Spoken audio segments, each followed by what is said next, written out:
ആലപ്പുഴയിൽ ജനിച്ച ഒരു പാവപ്പെട്ടവന്റെ കഥ. അവൻ പിന്നീടങ്ങനെ പണക്കാരനായി.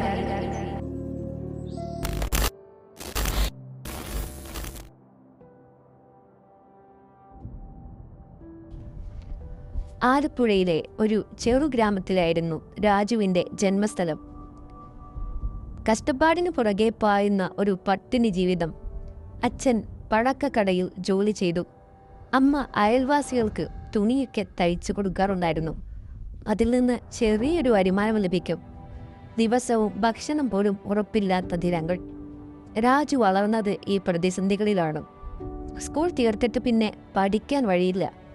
വയസ്സു 16 പ്രവേശിച്ചപ്പോൾ തന്നെ മിതമായ കാശ് വായ്പ എടുത്ത് ഒരു ചെറിയ തേയില കച്ചവടം തുടങ്ങി. രാവിലെ 5-ന് എഴുന്നേറ്റ് ചായയും കാപ്പിയും തയ്യാറാക്കി സ്റ്റേഷൻ സമീപം വിൽക്കും. കുറേ നേരം വിൽക്കുമ്പോൾ ചെറിയൊരു കാശ് ലഭിക്കും. ഇത് ജീവിക്കാനായുള്ള വലിയ ചിലവൊന്നും കിട്ടില്ല. സ്കൂളിലേക്കുള്ള ചെറിയ ചിലവുകൾ അതിൽ നിന്നവൻ തീർക്കും. എന്നാൽ രാജുവിന് വിശാലമായ കാഴ്ചപ്പാടുണ്ടായിരുന്നു. രാത്രി സമയം ഫ്രീ വൈഫൈ ഉള്ള ലൈബ്രറിയിൽ പോകും. യൂട്യൂബ് വഴി ബിസിനസ്, മാർക്കറ്റിംഗ്, മൊബൈൽ ഓർഡറുകൾ തുടങ്ങിയവ പഠിച്ചു. ഒരു ദിവസം ഒരു ചായക്കട റെഗുലർ കസ്റ്റമർ അനുചേട്ടൻ ഓൺലൈനിൽ ഭക്ഷ്യവിപണിയുടെ ആശയം പറഞ്ഞു. അത് വലിയൊരു മാറ്റം തന്നെ സൃഷ്ടിച്ചു. വീട്ടിൽ അമ്മയുടെ പപ്പടം, നാരങ്ങ അച്ചാർ, നാടൻ ചക്ക വറുത്തത്, മീൻ അച്ചാർ അങ്ങനെ തുടങ്ങിയ പ്രൊഡക്ട്സുകൾ അതിൻ്റെ സാമ്പിൾ പ്രൊഡക്ട്സ് പാക്ക് ചെയ്തു. ഒറ്റ ഫോണിൽ വീഡിയോ എടുത്ത് ഇൻസ്റ്റയിലും ഫേസ്ബുക്കിലും പോസ്റ്റ് ചെയ്തു. ആദ്യ വിൽപ്പന നടന്നത് എറണാകുളത്തേക്കായിരുന്നു.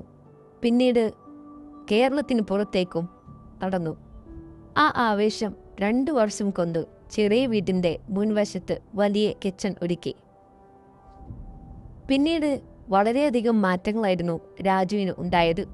അവരുടെ ബിസിനസ് പെട്ടെന്ന് തന്നെ വലുതായി. പിന്നീട് രാജാസ് നാടൻ ഫുഡ്സ് ബ്രാൻഡായി മാറി. വീട് പുതുക്കി വളരെയധികം മാറ്റങ്ങൾ സൃഷ്ടിച്ചു. പുതിയ വണ്ടി വാങ്ങി. എല്ലാ മാറ്റങ്ങളും ഒരു ബിസിനസ് കൊണ്ട്. പിന്നീട് ആ ബിസിനസ് വളരെയധികം വിജയമായിരുന്നു ഉണ്ടായത്. പിന്നീട് അമ്മയുടെ സഹായത്താൽ ഡ്രസ്സുകളുടെ ബിസിനസ്സും അവൻ ആരംഭിച്ചു. ദുബായിലായിരുന്നു ആദ്യത്തെ കട. അങ്ങനെ വിവിധ തരം ബിസിനസ്സുകൾ രാജു തന്നെ സ്റ്റാർട്ട് ചെയ്തു. വളരെയധികം മാറ്റങ്ങൾ വീണ്ടും വീണ്ടും ഉണ്ടായിക്കൊണ്ടേയിരുന്നു. അവസാനം രാജു വളരെയധികം പണക്കാരനായി മാറി. എങ്കിലും രാജു വന്ന വഴി മറന്നില്ല.